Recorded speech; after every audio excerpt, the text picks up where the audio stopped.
For 52 years, his tomb stayed sealed. In 2025, workers opened it for a routine repair. What they found beneath the stone stopped the world cold. Could Bruce Lee still have a secret to share? Bruce Lee came to the United States as an immigrant with very little money, but with extraordinary talent. He had one clear goal: to conquer the dream of Hollywood.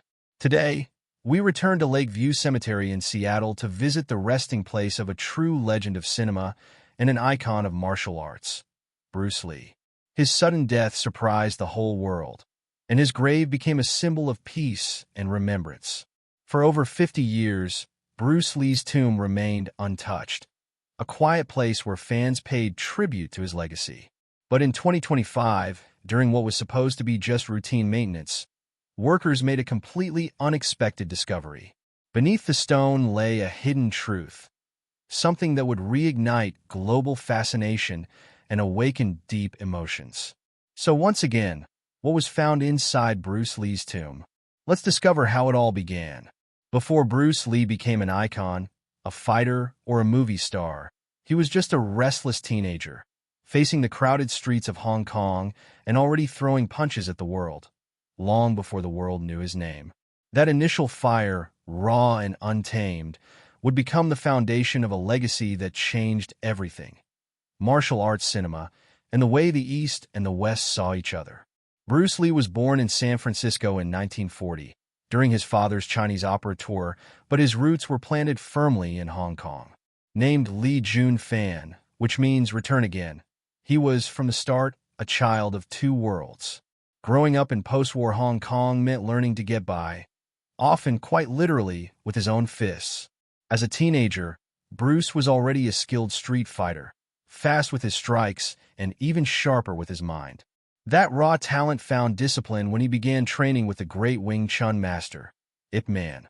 In that studio, Bruce learned more than just fighting techniques. He began to shape a personal philosophy that valued flexibility, efficiency, and the constant expression of himself. At 18, after a series of street fights and concerns about his safety, Bruce returned to the United States. He arrived in Seattle with almost no money, but with a determination that could not be ignored. He enrolled at the University of Washington, where he studied philosophy and opened his first martial arts school. What set Bruce apart was not just his technique. It was who he chose to teach. In a time when martial arts were often kept as a closed tradition for certain cultures, Bruce opened the doors to everyone, no matter their race or background. That decision upset traditional circles, but it also paved the way for something revolutionary. By mixing Wing Chun with boxing, fencing, and his own ideas about combat and movement, Bruce developed Jeet Kune Do, his personal expression of martial arts. It was not just a fighting style, it was a rejection of the rigidity of fixed methods. Absorb what is useful, he would later write. Discard what is not. Hollywood eventually came calling. Cast as Kato in the series The Green Hornet, Bruce turned a secondary role into a cultural phenomenon. In some countries, the show was even renamed The Kato Show, but Hollywood was still not ready for a leading man of Chinese origin. Frustrated by stereotypes and racial barriers, Bruce returned to Hong Kong, where he decided to take full control of his own path. He wrote, directed, choreographed, and starred in a string of hits like Fist of Fury and Way of the Dragon. These films did not just show off his skill. They broke cultural barriers and smashed box office records around the world. Sadly, Bruce Lee passed away in 1973 at the age of 32, with so many dreams still ahead of him. But what he left behind, his teachings, his philosophy, and his films, only grew stronger with time. And in 2025, when his tomb was reopened for the first time in decades, the world discovered that his story was far from over. A resting place in Seattle. Of all the places Bruce Lee could have been buried, few imagined his final resting place would be a quiet cemetery in Seattle. Bruce Lee is here in Seattle. It was here that he founded his first school of philosophy. So this is something truly significant.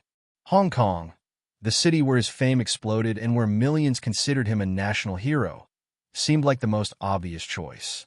But for Linda Lee Cadwell, his widow, the decision was not based on public expectations. It was based on a personal truth. Seattle was not just a place where Bruce had lived. It It was where his true journey had begun.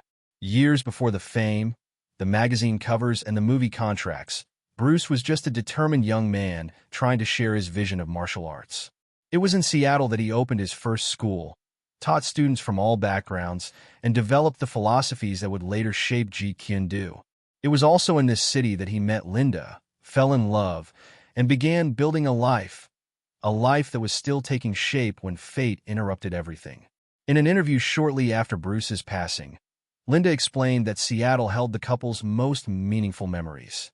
It was where Bruce built a future based on inclusion, discipline, and self-expression, and that made Seattle the most fitting place for him to rest. On July 31st, 1973, just days after his unexpected departure, a private ceremony was held at Lake View Cemetery, located on quiet hills overlooking Lake Washington. The site was chosen for its serenity and respect. Friends and colleagues, including James Coburn and Steve McQueen, gathered in silence as Bruce was laid to rest in a tomb marked by a polished granite headstone. The design of the headstone united Eastern and Western influences, exactly like Bruce himself. Chinese characters stood side by side with English phrases, including one of his most famous quotes: "The key to immortality is first living a life worth remembering." As the decades passed, the tomb became more than a memorial. It turned into a sacred destination for fans, martial artists, and thinkers from around the world. Visitors left flowers, handwritten letters, nunchaku, and notes telling personal stories about how Bruce had changed their lives. For many, that was not just a tomb, it was a classroom, a sanctuary, a source of strength. And so, when the site was scheduled for maintenance in 2025, it was not just a structural update. The world stopped. What had remained untouched for 52 years was about to be opened, the day the world was moved. Few farewells of public figures have caused as much confusion, suspicion, and sadness as that of Bruce Lee. When news spread on July 20th, 1973, that the martial arts icon, only 32 years old, had suddenly passed away in Hong Kong, the world struggled to process what had happened. Bruce was not just a rising star in cinema. He was a cultural force, a symbol of strength, discipline, and overcoming obstacles, who vanished at the peak of his career. And it was not just the loss that shook people. It was also how little was known about what really happened that day.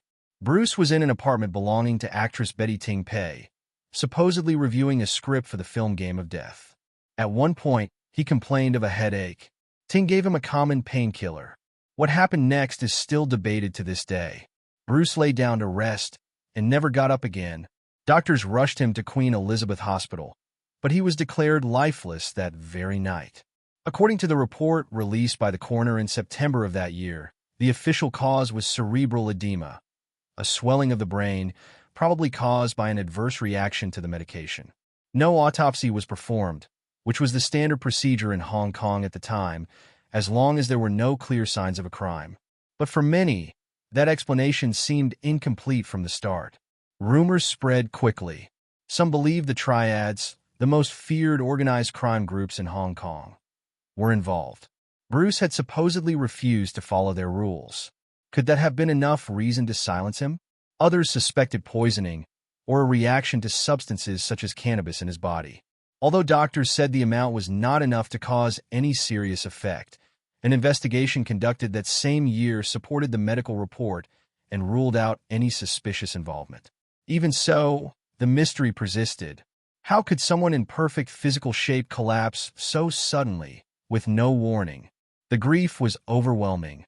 In Hong Kong, tens of thousands of people flooded the streets in mourning. Around the world, fans and friends paid their respects. His wife, Linda Lee, stayed at the center of it all, deeply shaken but steady, making sure her partner received every honor he deserved. A philosophy, far beyond the screens, more than his stunning speed or his movie fame. Bruce Lee's true legacy lies in a philosophy that challenged people to rethink not only how to fight, but how to live. At the height of his fame, he offered something far deeper than physical technique, a way of being that valued self-knowledge over imitation, flexibility over rigidity, and above all, authenticity. By the early 1970s, Bruce was already disillusioned with the limits of traditional martial arts. In an interview published in Black Belt magazine in 1971, he introduced the world to Jeet Kune Do, not just a fighting style, but a philosophy of life. This approach combined the close-range efficiency of Wing Chun with the mobility of boxing and the spontaneity of fencing. But more than its physical elements, Jeet Kune Do was an invitation to abandon rigid systems. Absorb what is useful, discard what is not, and add what is uniquely your own. That single sentence became a mantra, not just for martial artists, but for anyone searching for their own path in a world full of rigid expectations. This mindset also shaped how Bruce viewed physical preparation. Long before the world understood its importance, he did not train to look strong. He trained to be strong. He combined weightlifting, cardiovascular exercise, stretching, and speed training. He created a program that resembles today's MMA conditioning more than anything else available at the time. He recorded his workouts meticulously and had a knowledge of anatomy that few athletes of that era possessed. What made his routine revolutionary was not just its intensity. It was the reflection of his belief in constant growth and adaptability. But perhaps the clearest expression of his thinking came from one of his most quoted phrases, "Be like water, my friend." For Bruce, water was the ideal form. No fixed shape, flexible, yet powerful. It could flow or crash. It adapted without losing its essence. That principle went far beyond combat. It became a life lesson about facing hardship, preserving identity, and dealing with change. Bruce was a voracious reader, and his personal library ranged from Western philosophy to Chinese classics. The social pioneer. Long before the world recognized him as a cinema icon or a martial arts legend, Bruce Lee was already breaking barriers that few dared to challenge. In an era when skin color determined opportunities and cultural control limited access, Bruce refused to accept any kind of limit, especially those built on prejudice. His most lasting impact may not be only in the films or the fights, but in how he helped redefine who belonged and who had a voice.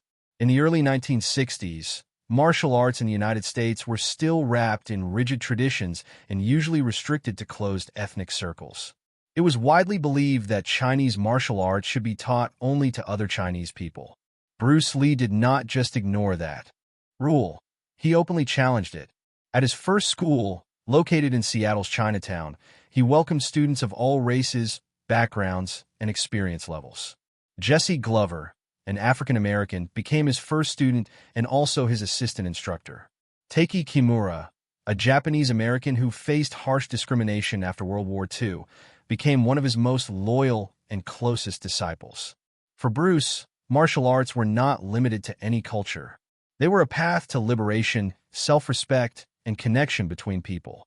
That same spirit followed him to Hollywood, where the industry still insisted on portraying Asian characters in stereotyped ways, almost always in submissive or comedic roles.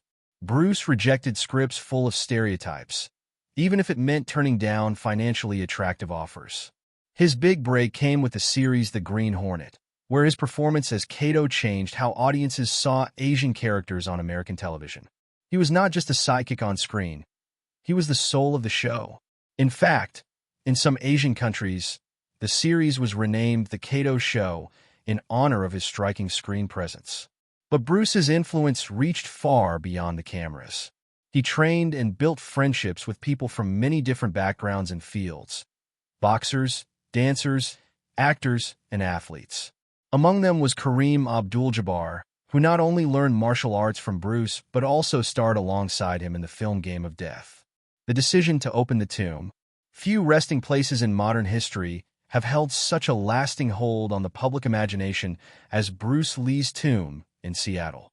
For over 5 decades, it remained untouched, a monument to one of the most influential figures in martial arts and cinema, and a silent sanctuary for fans from all over the world.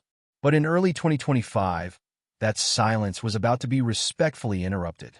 The city of Seattle, driven by concerns about long-term preservation, made the unprecedented decision to open the tomb for maintenance purposes. The announcement sparked an immediate wave of emotion: reverence, curiosity, and apprehension. City officials first approached Linda Lee Cadwell, Bruce's widow, with a carefully crafted proposal to assess and restore the tomb's structural integrity, which was already showing signs of wear. According to records released by Seattle's Department of Historic Preservation, the site had bravely withstood 5 decades of the Pacific Northwest's damp and harsh weather. But now it needed special attention to ensure its preservation for the next 50 years. For Linda, the decision was not simple. In a rare statement to the Seattle Times, she admitted deep hesitation, saying the tomb was always more than stone and earth, it was sacred ground. Even so, she gave her blessing, touched by the idea that preserving the site was a way to honor Bruce's legacy, not disturb his memory. The preservation planning involved both advanced technology and a deep sense of cultural responsibility. Engineers installed a climate-controlled structure to prevent moisture damage during the process. Ground-penetrating radar was used to scan the area before any physical intervention, and reports confirmed that all methods used would be non-invasive, treating the procedure more like an archaeological expedition than a simple construction job. Security around Lake View Cemetery was strengthened in the weeks before the opening. A specialized company was hired to keep the perimeter protected while still allowing ceremonial access to the space. Shannon Lee, Bruce's daughter, worked together with Buddhist monks to organize rituals honoring her father's spiritual legacy before the work began. These ceremonies, shared through the local press and community organizations, reinforced the symbolic and spiritual weight of the event. Linda also contributed handwritten letters and original documents from the tomb's construction, dated 1973. The tragic loss of Brandon Lee. Few stories in Hollywood are as moving as that of the Lee family, where history did not just repeat itself, it deepened the pain. 2 decades after Bruce Lee's early departure in 1973, his only son, Brandon Lee, met a fate just as sudden and mysterious. Both were talented and on the edge of greatness, and both left far too soon. That shared tragedy came to symbolize the fragility of promise and the weight of a legacy. Born in 1965, Brandon Lee inherited not only his father's last name, but also the expectations that came with it. However, those who knew him said Brandon never tried to live in Bruce's shadow. He trained in martial arts under the guidance of close family friends and trusted masters. But his goal was to be an independent man, someone who respected the past without being consumed by it. That identity began to show in his films. In productions like Showdown in Little Tokyo and Rapid Fire, Brandon began to shine with his own light, showing not only physical precision but also a striking screen presence. Critics praised his charisma, his dramatic range, and his emotional depth, qualities that would reveal themselves fully in The Crow, a role that promised to be his ultimate breakthrough. But that breakthrough never came. On March 31st, 1993, while filming a scene in Wilmington, North Carolina, a prop gun was mistakenly loaded with a real bullet. During the take in which his character was supposed to be shot, the gun actually fired, hitting Brandon in the abdomen. Even after emergency surgery, he did not survive. He was only 28 years old. The official investigation, led by North Carolina's Occupational Safety and Health Administration, concluded that the tragedy happened because of negligence and failures in on-set supervision. The loss deeply shocked the film industry and devastated fans who had been admiring Brandon's determined rise. The funeral took place in Seattle. In a gesture full of meaning, he was buried next to his father. At Lake View Cemetery, 2 lives, 2 legacies, and now 2 headstones side by side. One representing the man who changed the world, the other, a son who had everything it took to do the same. Over the years, the shared grave became a place of pilgrimage. People from all over the world leave flowers, letters, and martial arts mementos as a tribute to both father and son. Treasures preserved in time. The moment the last seal of the tomb was removed, it was not what the team saw that impacted them most. It was what they felt. Preserved under the stone for more than 5 decades, the air inside Bruce Lee's burial chamber carried not only the scent of sandalwood, but the powerful presence of a life frozen in time. Everything there had been placed with such intention and preserved with such care that entering that space felt less like opening a tomb and more like stepping straight back into 1973. What truly made that tomb special was not its size or grandeur, but the surprising state of preservation of the artifacts it held. While most burial sites from the same era show visible signs of wear, Bruce Lee's resting place seemed to defy time.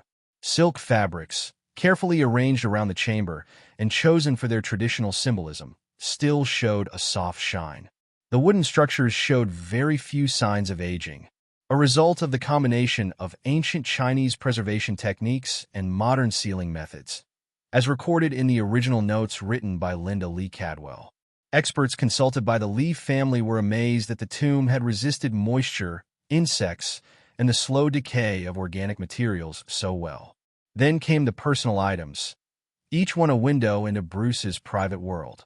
A pair of nunchaku, unmistakably linked to his legendary on-screen presence, was carefully stored in a sealed compartment. The varnished finish remained intact, immune to time. Shannon Lee confirmed in an interview given in 2025 that those nunchaku were part of a private collection Bruce had set aside during the filming of Enter the Dragon. Just a few centimeters away, a Wing Chun training manual with marked pages was found wrapped in silk. As they flipped through the contents, the team came across notes written by Bruce, in both Chinese and English. The handwriting, though slightly faded, was unmistakably his. They were more than technical corrections or practice exercises. They were reflections, short sentences about movement, discipline, identity, and the fusion of tradition and innovation. Part book, part philosophical diary. Even more intimate objects. Family photographs folded with care, a jade amulet meant to protect the soul, and an aged envelope marked only with the inscription for Shannon, were stored exactly as they had been placed at the original ceremony. The burial records that Linda had preserved since 1973 were crucial for verifying the authenticity and precise location of each item. For the preservation team, these discoveries turned the mission from a historical project into a deeply human experience. As news of the findings spread, the world's attention turned to what else might be hidden inside. Whispers emerged, not yet confirmed, but impossible to ignore, about personal letters or final writings kept in deeper areas of the tomb. The opening of the tomb, which was supposed to be a simple preservation action, quickly became a landmark moment in the ever-evolving history of Bruce Lee's legacy. On a quiet morning in 2025, with the world watching closely, the tomb that had remained sealed for more than half a century was finally opened. It was not the engineering or the technologies involved that touched hearts. It was the weight of history. For the first time since 1973, Bruce Lee's resting place was no longer just a symbol. It was becoming a living new chapter, revealing itself in real time. The operation began with the arrival of Buddhist monks at Lake View Cemetery in Seattle. They held a traditional ceremony at sunrise. Their chants echoed softly through the site, offering a spiritual foundation before any tool was even touched. Shannon Lee, present among the monks, represented not just the daughter, but the guardian of the legacy. Her silent, steady presence set the tone for the occasion. These rituals, coordinated with local cultural organizations, honored Bruce's heritage and set the spirit for everything that would follow. This would not be treated as an excavation, but as an act of reverence. Inside the isolated work area, a team specialized in preservation began the procedures. Every instrument had been sterilized. Every step was meticulously planned in advance. The granite seal, engraved with Bruce's guiding words and worn by decades of weather, was the first barrier. As it was removed gradually, a mix of reverence and tension took hold of the team. Below, it lay a complex series of protective layers, designed in 1973 to preserve not only Bruce's remains, but also any personal objects placed beside him. The durability of those layers said a lot about the careful vision of the original design. The preservation team moved with absolute precision, using low-intensity lighting and real-time environmental sensors to avoid even the smallest damage. Each layer revealed its own story. Seals that had not been touched in 52 years. Materials that had silently withstood the test of time. Watching closely, Linda Lee Cadwell shared information that only she could provide. She explained the meaning of each compartment, from spaces reserved for incense, inspired by Chinese funeral rituals, to vacuum-sealed chambers created to hold personal items. Every detail reflected Bruce's unique identity, a man deeply rooted in ancestral tradition, but with a visionary, modern way of thinking. When the last protective layer was reached, expectation hung in the air like a held breath. The team paused briefly, reviewing the notes and scanning the space one last time. That was the threshold. Behind that final seal could be intact memories, handwritten notes, or objects Bruce had chosen as his final companions. One last message from Bruce. What began as a preservation effort soon became something far more intimate, when the team discovered what may be the most personal artifact of all. A sealed, handwritten letter by Bruce Lee, kept inside a lacquered wooden box marked with a dragon emblem. The envelope bore the unmistakable seal of red wax. Still intact after more than 50 years, that seal, with intertwined dragons in high relief, made the team stop completely. This was not a simple keepsake. It was something placed with intention, hidden with care, and now finally revealed. The decision to open the envelope was not made hastily. According to the protocols recorded in the 2025 Preservation Report, any sealed personal item required maximum attention. After documentation, the seal was carefully broken, revealing a folded sheet of thick parchment. The flowing, familiar handwriting left no doubt. It was Bruce's, dated just a few days before his passing. In July 1973, the letter was not addressed to any one person. Instead, it began with a universal greeting. To those who carry my vision. What followed was not a farewell. It was a challenge. A message written for anyone willing to listen, regardless of the era. In the letter, Bruce urged readers to reject imitation and embrace their personal truth. The obstacles you face are not solid. They are illusions shaped by fear, he wrote. Be like water, resilient, adaptable, without limits. Do not follow me. Find your own path and walk it without apology. His words echoed many of his earlier teachings, but there was something in this message that sounded more condensed, more direct, as if it were made to last. Present during the reading, Linda Lee Cadwell quietly confirmed that the tone and expression matched the private notes Bruce used to leave her. For her, it was not a surprise. It was a confirmation. Shannon Lee, also present, called the letter a final gift from her father. In a statement shared with the international press, she described the message as Bruce's voice crossing time to remind us not of who he was, but of who we can become. The letter sparked a global conversation. Martial artists began quoting his words in their training. Philosophers debated its meaning. Fans around the world shared excerpts like a digital mantra of resilience. It was not studied as a simple historical note, but as a living philosophy. More than half a century after his farewell, Bruce Lee was speaking directly to the world again.